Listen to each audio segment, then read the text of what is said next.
नमस्कार, स्वागत है साहित्यिक झरोखा चैनल पर। आज हम करेंगे आचार्य रामचंद्र शुक्ल का साहित्यिक परिचय। आचार्य रामचंद्र शुक्ल हिंदी साहित्य का एक जाना पहचाना नाम है। आज हम उनके जीवन और साहित्य के बारे में जानने का प्रयास करेंगे। तो आइए प्रारंभ करते हैं। देखिए, आचार्य रामचंद्र शुक्ल का जन्म सन 1884 ईस्वी अगोना नामक गांव में हुआ। इनकी शिक्षा की अगर बात करें तो प्रारंभिक शिक्षा इनकी मिर्ज़ापुर के जुबली स्कूल में हुई और 1901 ईस्वी में हाई स्कूल की परीक्षा इन्होंने पास की। कार्य क्षेत्र स्कूल में ये चित्रकला के अध्यापक के पद पर इन्होंने कार्य किया। उसके बाद सन 1908 ईस्वी में नागरी प्रचारणी सभा में हिंदी शब्द सागर के सहकारी संपादक के पद पर रहे। नागरी प्रचारणी पत्रिका का संपादन कार्य भी इन्होंने किया और उसके बाद काशी विश्वविद्यालय में हिंदी के प्राध्यापक रहे और सन 1937 ईस्वी में काशी विश्वविद्यालय में ही हिंदी विभाग के अध्यक्ष पद पर नियुक्त हुए। इनकी मृत्यु 1940 ईस्वी में हुई। तो ये इनका कार्य क्षेत्र है। इन्होंने अलग अलग कार्य किया। कहीं पर ये अध्यापक के पद पर कार्य किया, कहीं पर ये संपादक के रूप में रहे, फिर प्राध्यापक का कार्य भी किया और जो हिंदी विभाग के अध्यक्ष पद पर भी ये नियुक्त हुए। कहाँ पर? काशी विश्वविद्यालय में। ये आप ध्यान में रखेंगे। इसके बाद इनकी रचनाओं की अगर बात करें तो वैसे तो आचार्य रामचंद्र शुक्ल एक लेखक के रूप में अपनी विशेष पहचान रखते हैं, लेकिन इनकी निबंध कला भी अनोखी है। क्योंकि हम यहाँ निबंध कर रहे हैं, इनका उत्साह नामक निबंध हमारे सिलेबस में है। तो निबंध की दृष्टि से अगर देखें तो इन्होंने इनके जो निबंधों का संकलन है वो चिंतामणि नामक पुस्तक में है, जिसके कि 2 भाग प्रकाशित हुए हैं। चिंतामणि, इसके अंतर्गत इनके अनेक निबंध संकलित हैं।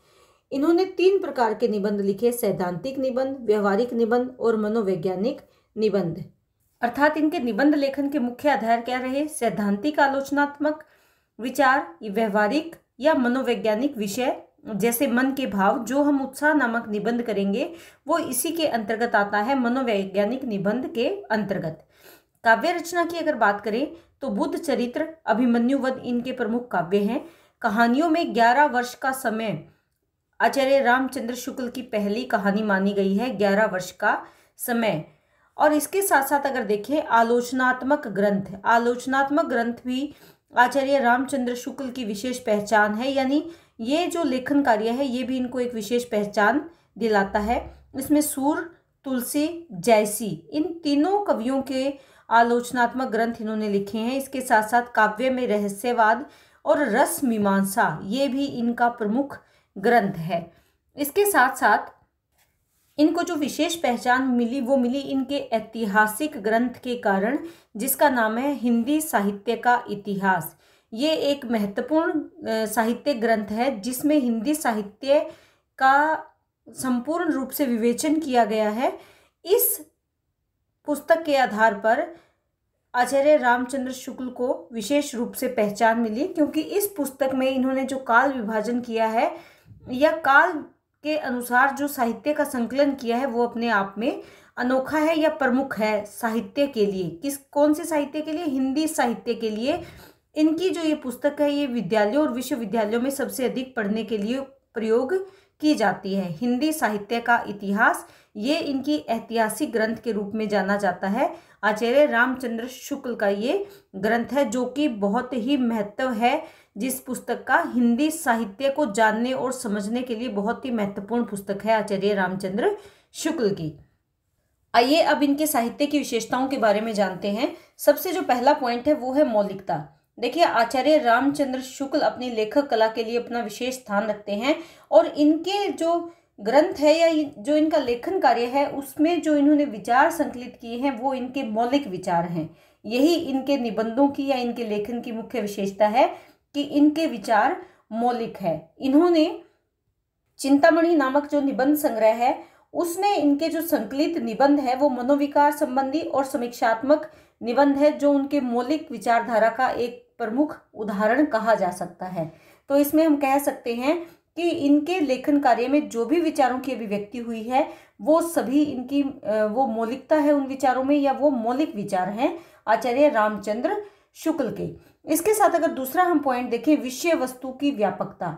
देखिए, आचार्य शुक्ल किसी एक विषय से बंधे हुए नहीं है। जैसे कि इनके निबंधों के बारे में मैंने बात की, इन्होंने आलोचनात्मक निबंध भी लिखे हैं, इन्होंने समीक्षात्मक जो निबंध है वो भी लिखे हैं, मनोवैज्ञानिक निबंध भी लिखे हैं, व्यवहारिक आलोचनात्मक निबंध भी लिखे हैं। यानी विषय वस्तु बहुत व्यापक है, कहीं पर भी संकुचित नहीं है। विषय को विस्तार देने में इन्होंने कहीं पर भी कोई कोर कसर नहीं छोड़ी है। यानी इनकी जो दृष्टि है लेखन के प्रति वो पूर्णतः व्यापक है। किसी एक विषय पर संकीर्णता हम इनके लेखन में नहीं देख सकते, वो चाहे निबंध साहित्य है या वो आलोचनात्मक साहित्य है। उसमें अगर हम देखें तो सभी हमारे आसपास के जो मुख्य विषय रहते हैं उनको उन्होंने अपने साहित्य में संकलित किया है, चाहे वो मन के भाव है या हमारे आसपास की समस्याएं हैं, उन सबको यहाँ पर इन्होंने संकलित करने का प्रयास किया है। तीसरा है मर्यादित आकार। देखिए, वैसे तो देखा जाए तो निबंध एक ऐसी विधा है, अगर वो मर्यादित आकार में ना हो तो ऊब उत्पन्न करती है, लेकिन आचार्य शुक्ल के जो निबंध है उनका आकार बंधा हुआ है। यानी वो कोई ऐसे नहीं है कि बहुत अधिक विस्तार दे दिया गया हो किसी विषय को, उस विषय को मर्यादा में रखकर उसके आकार का विस्तार किया गया है। तो इसीलिए इनके जो निबंध है, ये जो इनका लेखन है वो उबाऊ नहीं है। इनके जो आकार है वो उस विचारों को कहीं पर भी कटौती नहीं की गई है। यानी ऐसा नहीं है कि भावों को कम कर दिया गया हो निबंध के आकार को निश्चित करने के लिए, बल्कि भावों को ध्यान में रखते हुए निबंध को एक संयमित या मर्यादित आकार दिया गया है, जिससे कि उनके निबंध और अधिक रोचक बन पड़े हैं। चौथा जो हमारा पॉइंट है, गंभीर विवेचन शक्ति। गंभीर विवेचन आचार्य रामचंद्र शुक्ल के निबंधों की एक विशेषता है, या इसका जिक्र करना जरूरी है, क्योंकि इनके जो सोचने का तरीका है या विवेचन का जो तरीका है वो बहुत ही विस्तारपूर्ण है, विस्तृत है। कारण क्या है? क्योंकि इन्होंने गंभीर चिंतन किया, व्यवहारिक जीवन में इन बातों को आत्मसात किया और गहन अध्ययन के परिणाम स्वरूप ही इन्होंने अपने विचार निबंधों के माध्यम से या अपने लेखन के माध्यम से व्यक्त किए हैं। इसलिए जिस भी किसी विषय पर इन्होंने अपना लेखन कार्य किया, चाहे वो निबंध है या आलोचनात्मक ग्रंथ है, उस विषय के बारे में इन्होंने अपनी गंभीर विवेचन शक्ति का प्रयोग करते हुए उस लेखन को पूर्ण किया है। तो ये एक खासियत इनके निबंधों में या इनके लेखन में देखी जा सकती है, गंभीर विवेचन शक्ति। उसके बाद जो पांचवा हमारा पॉइंट है वो है व्यंग्य विनोद। देखिए, जिस समय में ये रचनाएं की जा रही थी उस समय में जो माहौल था वो ऐसा था कि किसी भी बात को स्पष्ट रूप से या सामने आकर कहना उचित प्रतीत नहीं होता।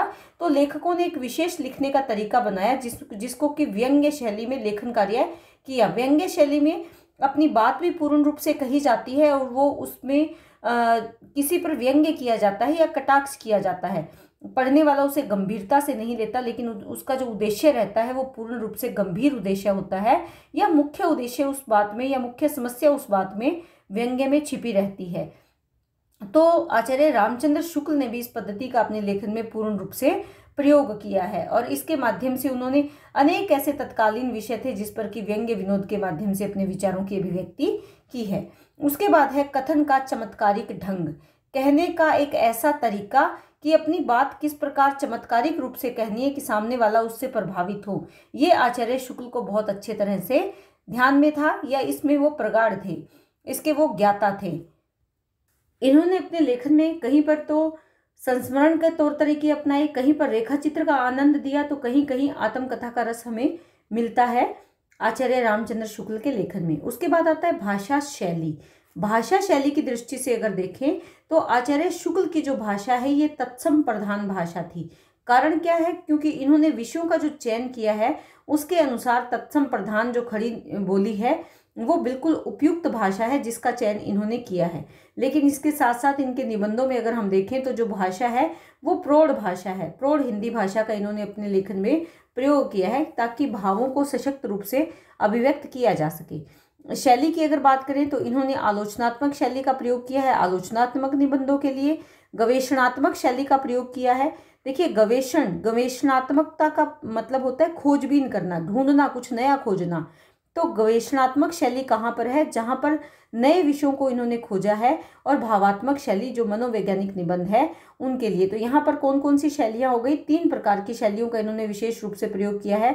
एक तो आलोचनात्मक, आलोचनात्मक, ये किस लिए प्रयोग किया है, जहां आलोचनात्मक निबंध इन्होंने लिखे हैं वहां पर इस शैली का प्रयोग किया है। दूसरी जो शैली है वो है गवेषणात्मक।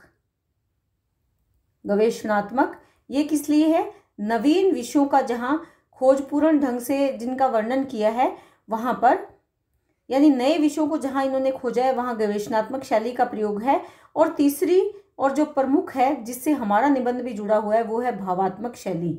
भावात्मक शैली, भावात्मक शैली कहाँ है, जहां पर इन्होंने मनोविज्ञान से जुड़े हुए विषयों को उठाया जिन निबंधों में, वहां पर भावात्मक शैली। इसके साथ साथ और भी अनेक विशेषताएं शैली की दृष्टि से इनके जो लेखन है उसमें देखी जा सकती है।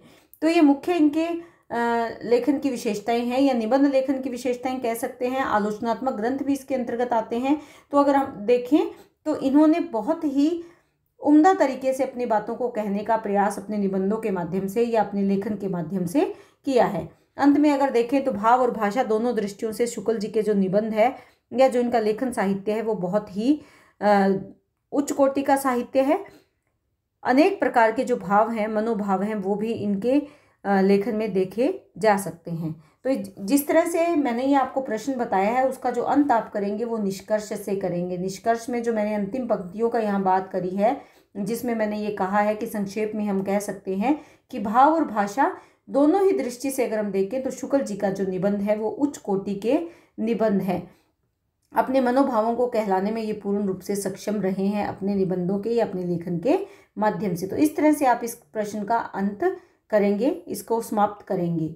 तो उम्मीद करती हूँ कि मैं अपने प्रयास में पूर्ण सफल हो पाती हूँ जब आप मेरे द्वारा बताए गए या मेरे जिस तरीके से मैं बता रही हूँ उस तरीके से जब कोई प्रश्न हल करके पेपर में और खुशी का अनुभव करते हैं तो मेरे द्वारा की गई मेहनत सफल हो जाती है। तो उम्मीद करती हूँ कि आपके लिए मेरे द्वारा बनाए गए वीडियो इसी प्रकार उपयोगी सिद्ध हों। बहुत बहुत धन्यवाद।